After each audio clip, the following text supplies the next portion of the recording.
Now let's discuss little about the classification of meristematic system. हम meristematic tissues को 3 basis पर classify करते हैं. There are 3 major classification types. First on the basis of origin, one on the basis of position, another on the basis of function. उसके origin के basis पर, उसके position के basis पर और उसके function के basis पर मेरिस्टेमेटिक टिश्यू को 3 क्लासिफिकेशंस में डिवाइड किया गया है. Let's see on the basis of origin. Primordial meristem, primary meristem, secondary meristem. Primordial meristem नाम से ही क्लियर हो रहा है, ऐसे मेरिस्टेमेटिक सेल्स जो सबसे पहले इनिशियल स्टेज वाले सेल्स होंगे. जब प्रो एम्ब्रियोनल लाइफ होगी, जाइगोट में माइटोटिक डिविजन्स हुए, एम्ब्रियोनल सेल्स बनने की शुरुआत हुई. ये हम प्रीवियस चैप्टर में देख चुके हैं किस तरीके से एम्ब्रियो का फॉर्मेशन होता है. तो बिल्कुल जुवेनाइल स्टेज का, बिल्कुल यंग प्राइमरी स्टेज का जो एम्ब्रियोनल सेल्स होते हैं, उन एम्ब्रियोनल सेल्स में होने वाले जो माइटोटिक डिविजन्स होंगे, जो टोटिपोटेंशियम सेल्स में देखने के लिए मिलेगी, वो सारी प्राइमोर्डियल मेरिस्टेमेटिक सेल्स होंगे. मतलब कि इनिशियल एम्ब्रियोनल स्टेजेस में पाए जाने वाले बहुत ही फास्ट डिवाइडिंग सेल्स जो होंगे, that is called as primordial meristem. हम यहाँ पर लिख भी सकते हैं, they are present in early embryonal life. हम यहाँ लिख सकते हैं, these meristematic cells are found in early embryonal life. और जब ये कंटिन्यूसली बेटा डिवाइड होंगे, इन्हीं से बनेंगे primary meristematic cells. They keep on dividing and later on with the time they are going to make the primary meristematic body of the plant. Primary meristems ये बनाएंगे. Now second, एक बार आपके embryo की formation हो गई, initial stages पर जो initial shoot apex बन रहा होगा या रूट एपेक्स बन रहा होगा, उस अर्ली शूट को बनाने के लिए, अर्ली रूट को बनाने के लिए जो मेरिस्टम है बेटा, दैट इज प्राइमोर्डियल. लेकिन अब जब कंप्लीट मींस इनिशियल ग्रोथ हो चुकी है, अब मुझे क्या करना है, इस प्लांट की इंक्रीज करनी है growth, right. Either the height has to be increase of shoot और द रूट. मतलब मुझे बिल्कुल अर्ली स्टेजेस मेरी हो चुकी हैं, अब ये प्लांट थोड़ा सा जर्मिनेट हो चुका है, लीफलेट यहाँ पर दिख चुकी हैं, लीफ प्राइमोर्डियम यहाँ पर बन चुका है अच्छे से. अब मुझे यहाँ पर कंप्लीट प्लांट बॉडी बनाने की शुरुआत करनी है. सो primordial will give rise to the next type of meristem called as primary meristem. Primary meristem वो मेरिस्टेमेटिक सेल्स होंगे जो प्लांट की प्राइमरी ग्रोथ में इन्वॉल्व होंगे. So these are going to be involve in the primary growth of the plant body. What do you mean by primary growth of the plant body? Plant body की अगर increase in height होती है, increase in height होती है, आप देखते हैं शुरुआत में जब अगर आप कोई भी एक सीड लें और उसको जर्मिनेट करें, उसको कंप्लीट मॉइस्चर प्रोवाइड करें, टेम्परेचर प्रोवाइड करें, इनिशियली आपको छोटे छोटे लीफ प्रिमोर्डियम वहाँ पर देखने के लिए मिलेंगे. बहुत ही जुवेनाइल स्टेज अगर आप देखते हैं तो वो आपके प्राइमोर्डियल मेरिस्टम हो गए. और कुछ ही दिनों के बाद, 3-4 दिन के बाद वहाँ पर आपको छोटी सी शूट का डेवलपमेंट देखने के लिए मिलेगा, क्योंकि अब यहाँ पर प्राइमरी मेरिस्टेमेटिक टिश्यूज ने फंक्शन टेक ओवर कर लिया है. ये प्लांट की प्राइमरी ग्रोथ में इन्वॉल्व होने वाले हैं. तो डेफिनेटली यहाँ पर कौन कौन प्राइमरी मेरिस्टेमेटिक टिश्यू हो सकते हैं? अगेन सैम, शूट की एपेक्स पर पाए जाने वाला, रैम, रूट की एपेक्स पर पाए जाने वाला. तो जितने भी अपाइकल टिश्यूज होंगे, जितने भी एक्सिलरी टिश्यूज होंगे प्लांट बॉडी में, वो सारे के सारे बेटा प्राइमरी मेरिस्टेमेटिक टिश्यू होंगे. जो भी टिश्यूज प्लांट की ग्रोथ में, उसकी हाइट में, उसके increase in the plant body size में जो इन्वॉल्व होंगे, they are all going to be called as primary meristem. अब देखिए, प्लांट लंबाई में तो बढ़ चुका है, लेकिन कुछ प्लांट ऐसे हैं जिनको लंबाई के साथ साथ एक समय के बाद अब चौड़ाई में भी बढ़ना है.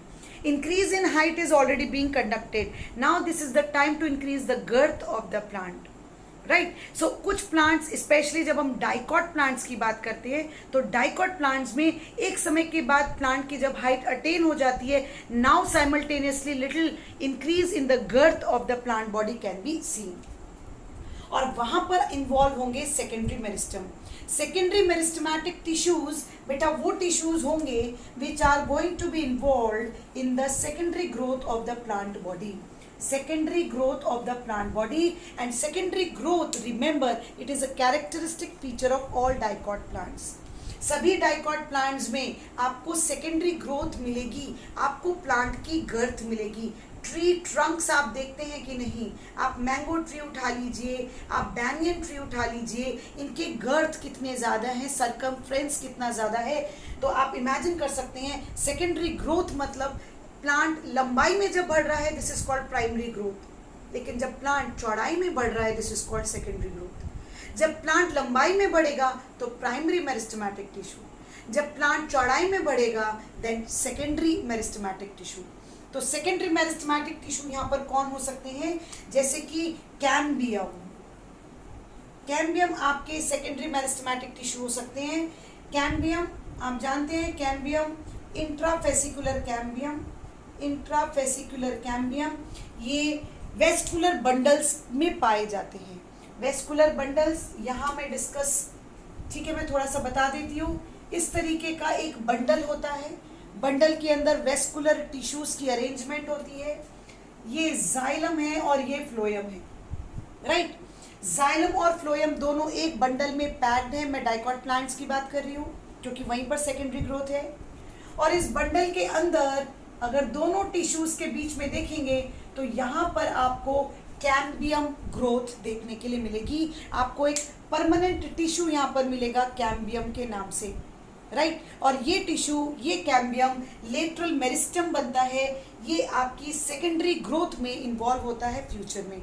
इंट्राफेसिकुलर कैम्बियम आगे चलकर इंटरफेसिकुलर कैम्बियम, कैम्बियल रिंग बनाता है और इस तरीके से धीरे धीरे चौड़ाई शुरुआत होती है, प्लांट की गर्थ इंक्रीज होती है. Am I clear with this? So on the basis of origin, what I can say that there are three type of tissue: primordial, I can say primordial, I can say primary meristem, I can say secondary meristem. Intrafascicular cambium is an example. Intrafascicular के बाद आप interfascicular ये भी example लिख सकते हैं. I mean लिखना ही चाहिए, सॉरी. इंटरफेसिकुलर कैम्बियम, फिर यहीं पर आपकी कैम्बियल रिंग आ जाती है और इस तरीके से कंप्लीट आपका कॉर्क कैम्बियम बन के तैयार हो जाता है. यहाँ पर कॉर्क कैम्बियम, इंटरफेसिकुलर कैम्बियम या फिर कैम्बियम, ये सब सेकेंडरी ग्रोथ में इन्वॉल्व होने वाले टिश्यूज हैं, right. Very early embryonal life में प्राइमोर्डियल, इनिशियल ग्रोथ में शूट एपेक्स पर, रूट एपेक्स पर या इंटर कैलरी सिस्टम में प्राइमरी मेरिस्टम. और जब एक पर्टिकुलर स्टेज पर आकर इसकी अपनी हाइट अटेन हो जाए फिर सेकेंडरी ग्रोथ होगी और सेकेंडरी ग्रोथ के लिए इसको लगेंगे सेकेंडरी मेरिस्टेमेटिक टिश्यू, जिसमें intrafascicular cambium, interfascicular cambium, cork cambium, all together ये टिश्यूज मिलकर प्लांट की चौड़ाई को बढ़ाएंगी.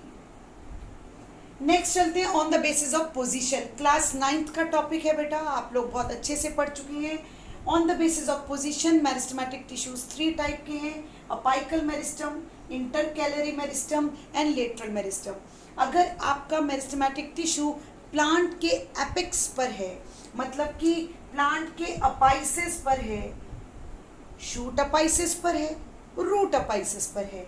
Apices means they are present at the tip of root called as root apical meristem or at the shoot called as shoot apical meristem, then this is called as apical meristem.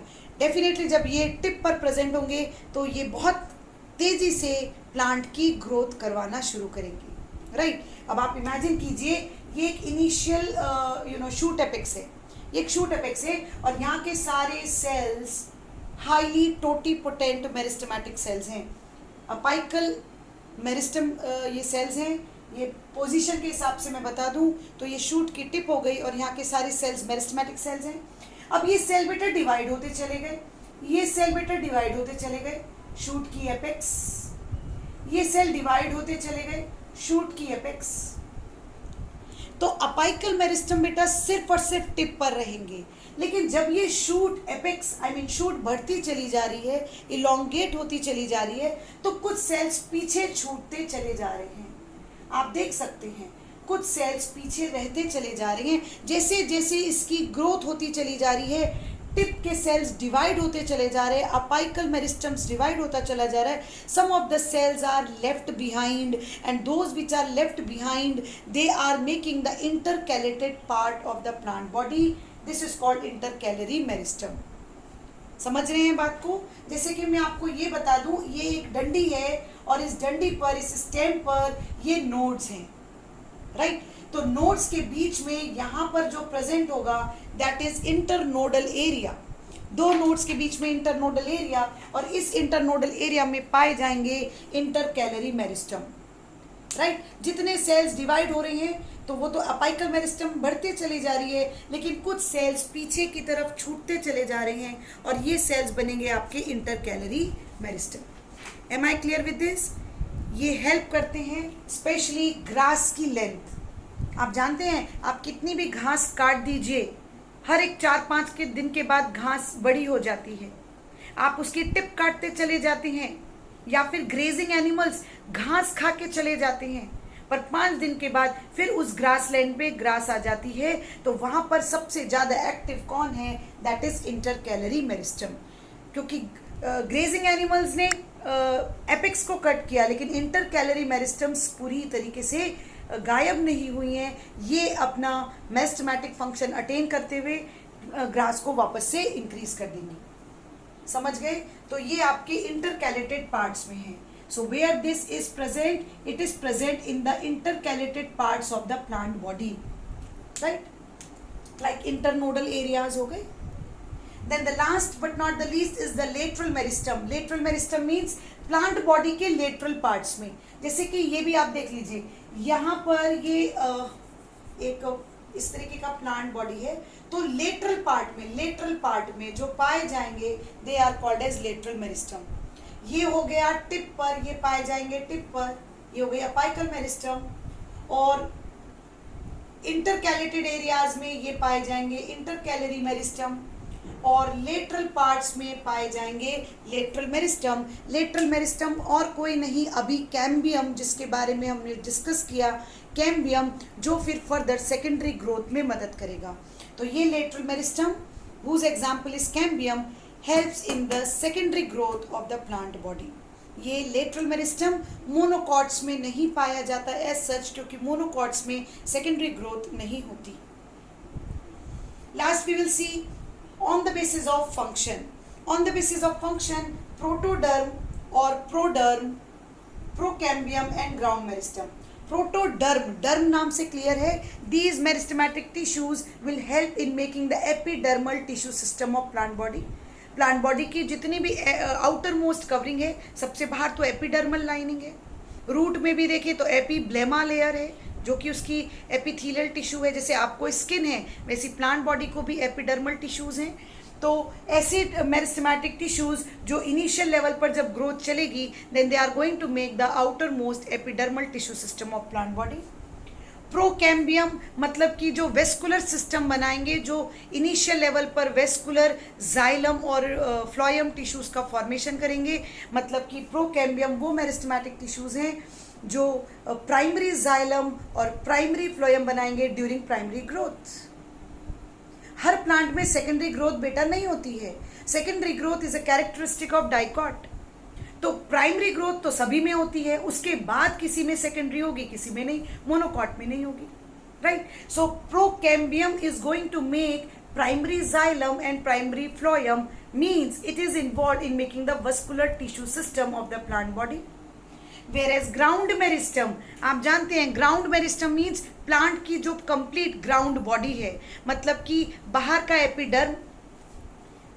Epiderm, उसके नीचे हाइपोडर्म, उसके नीचे cortex, उसके नीचे endoderm, उसके नीचे pericycle, ऐसी कुछ लेयर्स है। और सबसे अंदर बैठा है आपका पिथ, जहाँ पर आपके वेस्कुलर टिश्यूज़ की अरेंजमेंट है, राइट? ये सारी एनाटॉमी, ये सारा टीएस सेक्शन हम next coming fourth coming videos में देखेंगे, राइट? तो एपिडर्मिस से लेकर एंडोडर्मिस, इनके बीच में बहुत सारी लेयर्स हैं, कॉर्टिकल लेयर्स हैं, 6 to 7 कॉर्टिकल लेयर्स है। ये सारा जो विड्थ बना रहा है, इस तरीके से अगर आप चौड़ाई में देखें तो ये एपिडर्मिस और ये अगर एंडोडर्मिस है, तो इतनी चौड़ाई की जो लेयर बन रही है वो सारा ग्राउंड मेरिस्टम टिश्यूज की वजह से है। तो ग्राउंड मेरिस्टम सेल्स वो सेल्स हैं जो प्लांट का ग्राउंड टिश्यू बनाएंगे, जिसमें कॉर्टेक्स आ जाएंगे, एंडोडर्मल लाइनिंग्स आ जाएंगी, पेरिसाइकिल आ जाएगी, पिथ आ जाएगी। All these are ground meristematic tissue. तो प्रोटोडर्म मैं आपके लिख देती हूँ सिर्फ। प्रोटोडर्म ये एपिडर्मल टिश्यू सिस्टम बनाएगा, it will make epidermal tissue system. Procambium ये primary vascular primary xylem, primary phloem बनाएगा, means it is going to make vascular tissue system, and ground meristem it is going to make ground tissue system, बेटा। Ground tissue system में कौन कौन आ गए? Cortex आ गए, cortex के अलावा कौन आ गए? एंडोडर्मिस आ गई, एंडोडर्मिस के साथ और हाइपोडर्मिस भी आ जाती है इसमें, hypodermis, then cortex, then endodermis, फिर pericycle and pith. Right, board छोटा पड़ गया, मटेरियल ज़्यादा है। Anyways, what I have just now spoken, I think you are very much clear with the classification of meristematic system. Meristematic tissues का detailed classification system I have discussed in this video. If you have any doubt related to this topic, please put it into a comment section. And if you like this video, then kindly do share this video with your friends, so that knowledge can be gained by those students also, those who are not having any kind of such knowledge about anatomy of flowering plants. If you have still not subscribed my channel, do subscribe my channel and press the bell icon button. Stay safe, stay healthy at home.